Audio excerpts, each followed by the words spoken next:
तर महाराष्ट्रामध्ये काही दिवसांपूर्वी पाऊस झाला, नुकसान शेतकऱ्यांचं झालं. आपण आढावा देखील घेतलेला आहे. तर या सगळ्या अनुषंगाने मदतीबाबत या सगळ्या शेतकऱ्यांना आम्ही मदत देणार आहोत. महाराष्ट्रामध्ये आपण जर बघितलं असेल तर कुठेही अवकाळी पाऊस झाला, गारपीट झाली किंवा अशा पद्धतीची कुठली नैसर्गिक आपत्ती आली, तात्काळ आपण पंचनामे करतो आणि पंचनामे करून मदत करतो. याही सगळ्या शेतकऱ्यांना जी काही आवश्यक मदत आहे ती केली जाईल. नमस्कार मित्रांनो, राज्य सरकारकडून शेतकऱ्यांसाठी विविध योजना ह्या राबवल्या जात आहेत.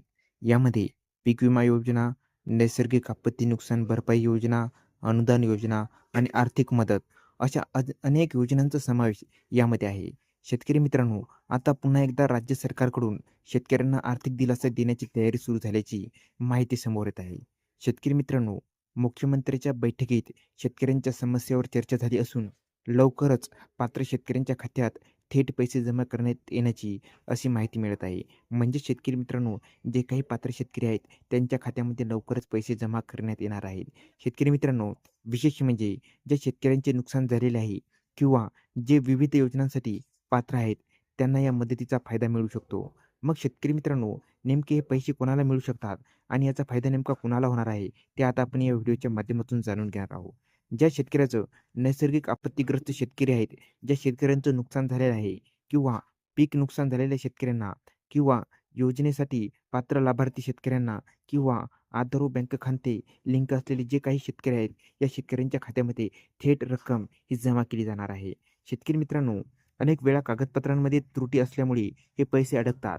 म्हणून तुम्ही ह्या गोष्टी लक्षात असू द्या. शेतकरी मित्रांनो, तुम्हाला जर का तुमच्या खात्यामध्ये पैसे जमा व्हायचे असतील, तुमच्या खात्यामध्ये पैसे पाहिजे असतील तर अगोदर हे करून घ्या. आधार कार्ड लिंक आहे का हे तपासा. त्याच्यानंतर बँक खाते सक्रिय आहे का हे सुद्धा तपासा आणि मोबाईल नंबर अपडेट आहे का हे सुद्धा तपासा. आणि त्याच्यानंतर तुमच्या अर्जाची स्थिती काय आहे हे सुद्धा तपासा. त्याच्यानंतर तुमच्या अर्जाची स्थिती योग्य आहे का हे सुद्धा तुम्हाला बघायचं आहे. जर शेतकरी मित्रांनो ही माहिती योग्य असेल तर तुमच्या खात्यात पैसे जमा होण्याची शक्यता आहे. शेतकरी मित्रांनो, त्याआधी महत्त्वाची सूचना आहे. ती सूचना नेमकी काय आहे ते ऐकून घ्या. शेतकरी मित्रांनो, सोशल मीडियावर अनेक अफवा देखील फिरत असतात. म्हणून कोणतीही माहिती अधिकृत वेबसाईट किंवा सरकारी अपडेटवरूनच खात्री करून घ्या. तसेच कोणालाही पैसे देऊन योजना मंजूर करून घेण्याचा प्रयत्न करू नका. सरकारच्या योजना थेट लाभार्थ्यांच्या खात्यात DBTद्वारे म्हणजे डायरेक्ट बेनिफिशरी ट्रान्सफरद्वारे या पाठवल्या जातात. जर तुमच्या गावात इतर शेतकऱ्यांना पैसे आले असतील आणि तुम्हाला आले नसतील तर लगेच CSC सेंटर किंवा संबंधित कार्यालयात चौकशी करा. आणि शेतकरी मित्रांनो, जे काही तुमचं आधार सीडिंग आहे ते चेक करून घ्या. लवकर तुमच्या खात्यामध्ये पैसे जमा होतील. तर शेतकरी मित्रांनो, शेतकऱ्यांसाठी ही एक महत्त्वाची अपडेट होती.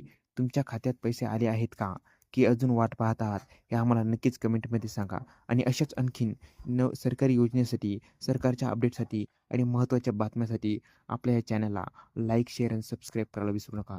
धन्यवाद शेतकरी मित्रांनो. जय हिंद, जय महाराष्ट्र.